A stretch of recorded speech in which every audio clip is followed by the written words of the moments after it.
প্রত্যন্ত এলাকার মানুষের স্বাস্থ্যসেবার কথা চিন্তা করে সরকারের স্বাস্থ্য ও পরিবার কল্যাণ মন্ত্রণালয় একই জেলায় নির্মাণ করে ৪টি ১০ শয্যা বিশিষ্ট মা ও শিশু কল্যাণ কেন্দ্র। ৪ বছর আগে উদ্বোধন হলেও জনবল নিয়োগ না হওয়ায় এখনো পুরোপুরি চালু হয়নি হাসপাতালগুলো। ৩ তলা বিশিষ্ট প্রতিটি হাসপাতালগুলো যন্ত্রপাতিতে সজ্জিত। পেতে রাখা হয়েছে শয্যা, চিকিৎসক ও স্টাফদের জন্য রয়েছে ডরমেটরি। এমনকি বিদ্যুৎ চলে গেলেও বিকল্প হিসেবে বসানো হয়েছে জেনারেটর। গর্ভবতী মায়েদের সিজার ও শিশুদের চিকিৎসা দেওয়ার জন্য নির্মিত এই হাসপাতালগুলো জনবলের অভাবে নষ্ট হতে বসেছে। জনবল না থাকায় চিকিৎসা সেবা থেকে বঞ্চিত হচ্ছে এলাকার হাজার হাজার হতদরিদ্র পরিবার।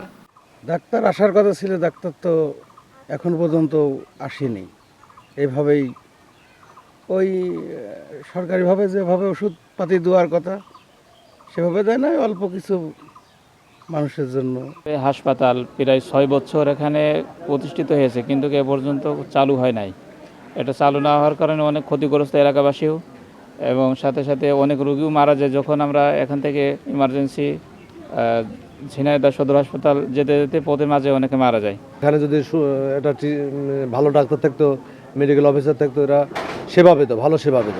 আমাদের বাড়ির পাশে এত বড় হাসপাতাল, সেবা যত্ন আমরা সেরকমের পাইনি। এমন সময় আছে ওষুধই থাকে না, মানুষ এসে ফিরিয়ে ফিরিয়ে যায়। এ দৃশ্য ঝিনাইদহের ৪টি ১০ শয্যা বিশিষ্ট মা ও শিশু কল্যাণ কেন্দ্রের। এর মধ্যে শৈলকুপা উপজেলার দুধসর গ্রাম, সদর উপজেলার দক্ষিণ কাষ্টসাগরা, কালীগঞ্জ পৌরসভা ও শৈলকুপার কাচেরকোল গ্রামে নির্মিত হাসপাতালগুলো জনবলের অভাবে পড়ে রয়েছে। সংশ্লিষ্টরা বলছেন, স্থানীয় ব্যবস্থাপনায় হাসপাতালগুলো চালু রাখা হয়েছে, সহসায় হাসপাতালগুলো পুরোদমে চালু করা সম্ভব হচ্ছে না। আমাদের এই জেলায় মা এবং শিশু স্বাস্থ্যের উন্নয়নের জন্য ঝিনাইদহ জেলায় নতুন করে ৪টি মা এবং শিশু কল্যাণ কেন্দ্র স্থাপন করা হয়েছে।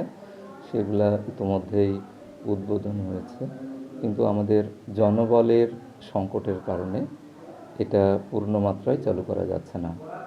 তো আপাতত আংশিকভাবে স্থানীয় ব্যবস্থাপনায় কিছু লোক ওখানে ডিপ্লয় করার মাধ্যমে এই সেবাটা কোনো রকমে চালানো হচ্ছে আর কি।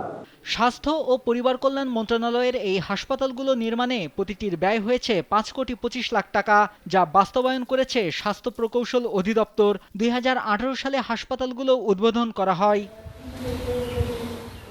নাইমুল হাসিব, কালবেলা।